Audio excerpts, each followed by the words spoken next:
Todo fã de quadrinho conhece essa história. O Capitão Marvel, Shazam hoje, era o maior vendedor de quadrinhos da Era de Ouro. Aí a National, DC, com inveja do Superman, foi lá e processou a editora.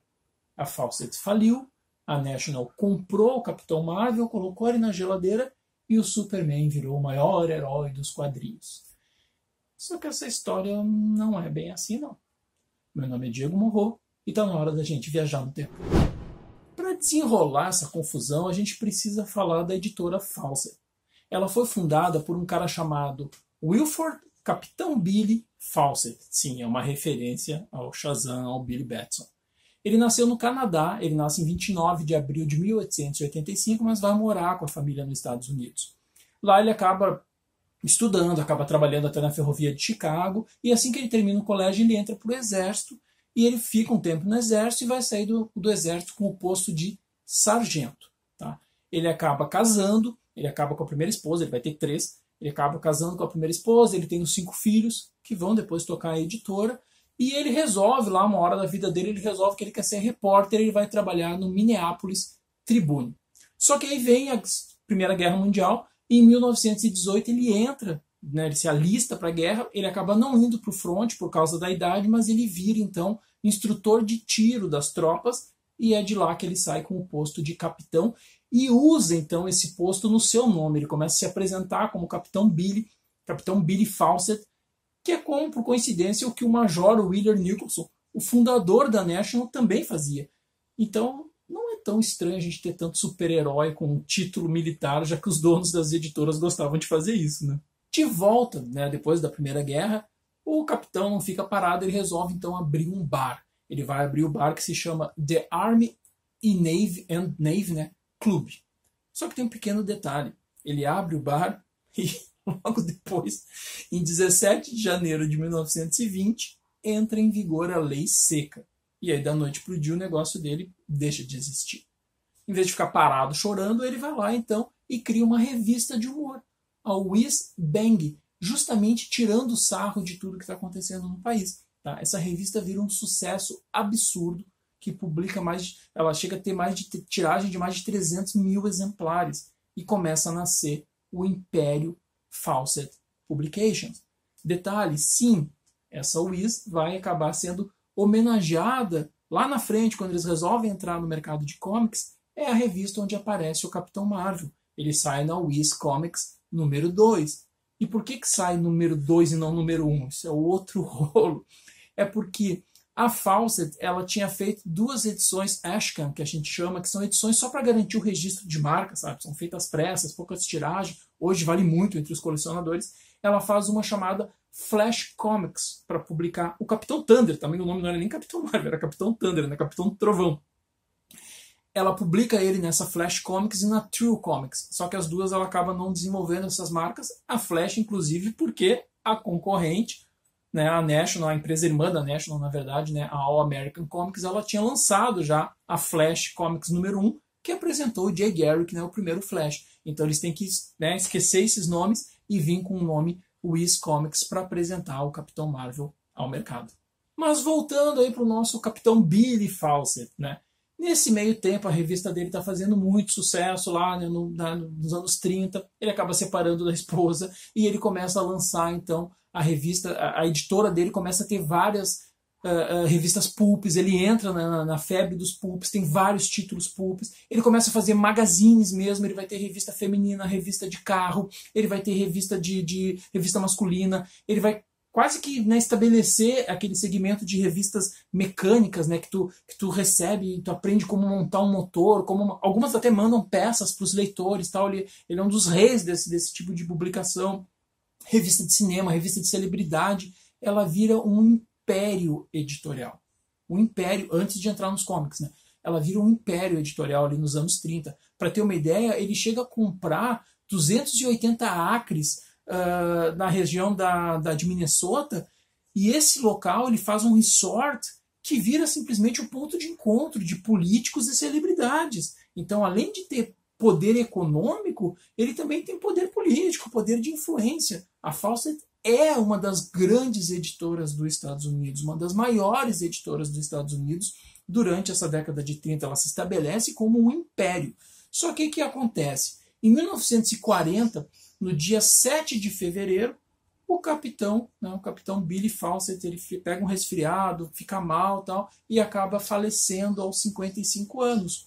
Justamente quando os herdeiros dele, ali, os filhos dele, olham o mercado de comics que a National abriu em 38 com o Superman, com a Action Comics número 1, e eles resolvem, então, não, peraí, vamos entrar nessa aí. Já que a gente está em tudo que imprime revista, vamos ganhar dinheiro também com os comics. E aí, então, que eles resolvem, então, fazer o Capitão Marvel e entrar na febre para brigar com o Superman. Mas antes de entrar no processo, vamos continuar falando, mostrando por que a Fawcett era tão grande. Ela já é uma editora gigante com diversas publicações fora dos quadrinhos. Ela entra nos quadrinhos e se torna a maior vendedora de quadrinhos. A família Marvel vende mais que qualquer coisa. Superman, Batman, Capitão América, tudo. Eles são um sucesso de venda. É uma mania a família Marvel. Então, logo depois que termina a guerra, que começa a crise dos quadrinhos, a Fawcett tem dezenas, a gente coloca a lista no livro, ela tem dezenas de quadrinhos dos mais diversos gêneros, sem ser super-herói, inclusive. Ela tem quadrinho de terror, ela tem quadrinho de faroeste, ela tem quadrinho feminino, aquelas dos romances. Assim, só nos quadrinhos ela também é um império. Para ter uma ideia, ela também era uma distribuidora, algo completamente raro. A National também era distribuidora. E a Fawcett, sendo distribuidora, ela faz um acordo com a New American Library, que tinha uma série de livros de bolso, que até então era a maior série de livros de bolsos do país, e ela que distribui essa série de livros de bolso. Em 1946, ela compra um prédio de 21 andares numa área de Manhattan, no centro de Manhattan, que é uma área que até hoje é um marco histórico na cidade. Sabe, ela compra esse prédio e 5 anos depois ela vai vender esse prédio por mais de 2 milhões de dólares e fica ainda com o direito de usar esses escritórios por mais de 20 anos. Tá? É uma empresa gigante, mostrando a sua saúde financeira. Em 1948, ela compra a revista Woman's Day, que é simplesmente a revista feminina talvez mais importante dos Estados Unidos. É uma revista que começa numa loja, numa rede de departamentos, mas ela se torna a Marie Claire dos Estados Unidos. E a revista existe até hoje. Eles compram essa revista que tinha esse público absurdo. Eles compram a revista Motion Pictures Magazine, que é a primeira revista de cinema, a primeira revista de fã. Eles já tinham os títulos deles de cinema, tanto é que tinha esse Resort aí, que é todo mundo de Hollywood, amigo deles, tal, mas eles vão lá e compram a primeira revista, que é a revista mais importante de cinema, de celebridades. Eles compram essa revista no final da década de 40. No começo da virada ali da década de 40 para entrar na década de 50, eles resolvem eles mesmos fazerem os livros de bolso deles. E eles criam simplesmente a série Gold Medal Books, que é uma série que muda o mercado nos Estados Unidos de livro de bolso. O livro de bolso passa a ser algo financeiramente muito bom para as editoras e para as livrarias, porque não tem mais aquela coisa de ser algo tão descartável que nem era nos pulps e tal. Não, é um livro de bolso, é um livro mais acessível, mas é um livro bom, ele tem uma qualidade. Isso vira um sucesso absurdo. A gente colocou no livro uma entrevista com um dos editores da Fawcett na época, que ele disse que teve semestres ali que eles venderam mais de 9 milhões de cópias de livro. Então a empresa é muito, muito maior que a National.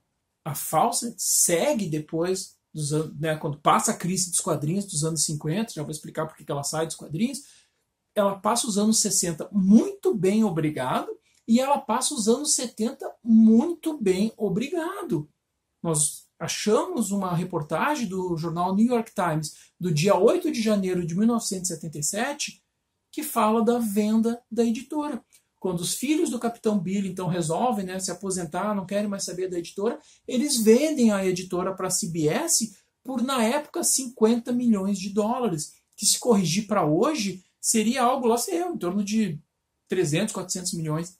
A empresa nunca, nunca, nunca faliu. Ela sempre continuou muito bem financeiramente.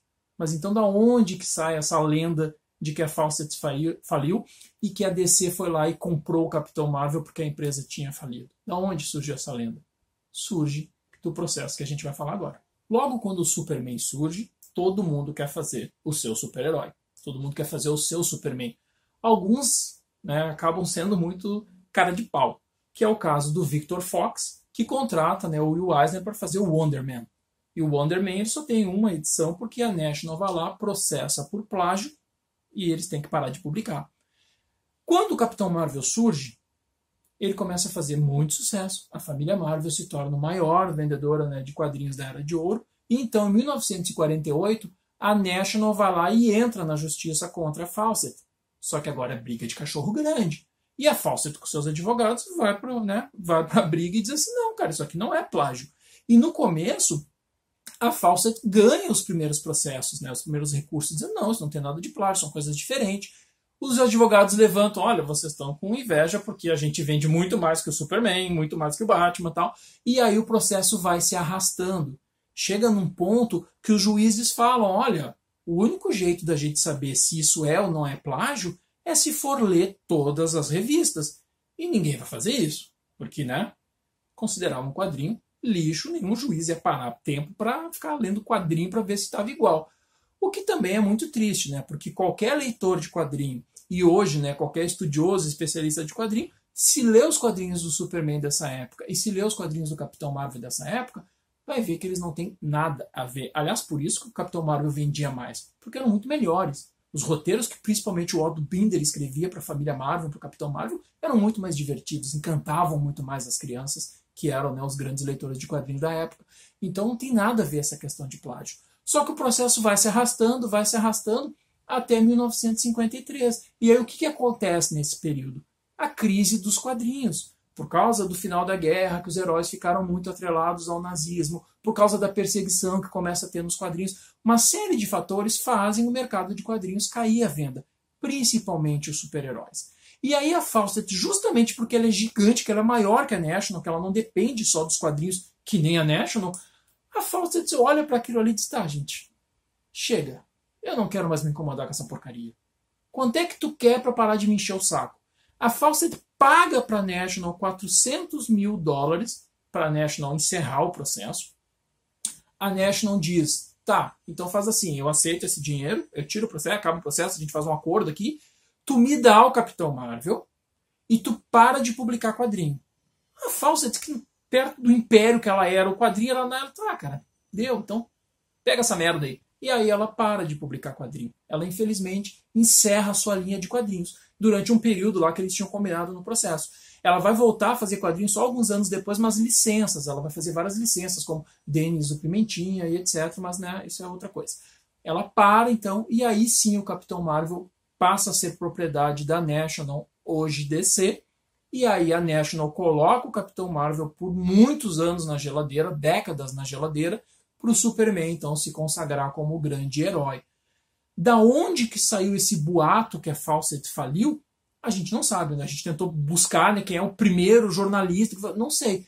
Mas é algo que, ao longo das décadas, como nunca foi questionado, ninguém foi atrás para ver sobre isso, tal, pesquisar, etc., isso virou uma verdade absoluta. Quando eu estava escrevendo, né, o meu mestrado sobre mouse, ali no mestrado eu falei isso, porque a Fawcett faliu, tal. Porque todos os livros, todas as fontes que eu tinha diziam isso. A Fawcett faliu e aí a National comprou o Capitão Marvel. Só que é mentira. A Fawcett nunca faliu. Sim, ela passa o Capitão Marvel para a National porque ela não aguenta mais esse rolo dos quadrinhos, ela não quer se incomodar. Mas ela sempre seguiu uma empresa com uma grande saúde financeira, uma empresa do ponto de vista de business, de negócio editorial, muito maior que a National. Muito maior que a National. Então, a história do Capitão Marvel versus Superman, ela existiu o processo, mas não é bem assim como a gente ficou sabendo ao longo dos anos. Isso é um das revelações, uma das coisas que a gente traz no nosso livro, né? Várias iguais a essa a gente conseguiu descobrir, a gente conseguiu resgatar várias informações que foram sendo mudadas ao longo da história dos quadrinhos. Chegou a nossa tardes, é hora da gente voltar para o presente. Então já sabe, né? Se gostou, dá um joinha no vídeo aí, se inscreve no canal, compartilha, diz o que você está achando, o que você gostaria de saber sobre a história dos quadrinhos e até a próxima. Shazam!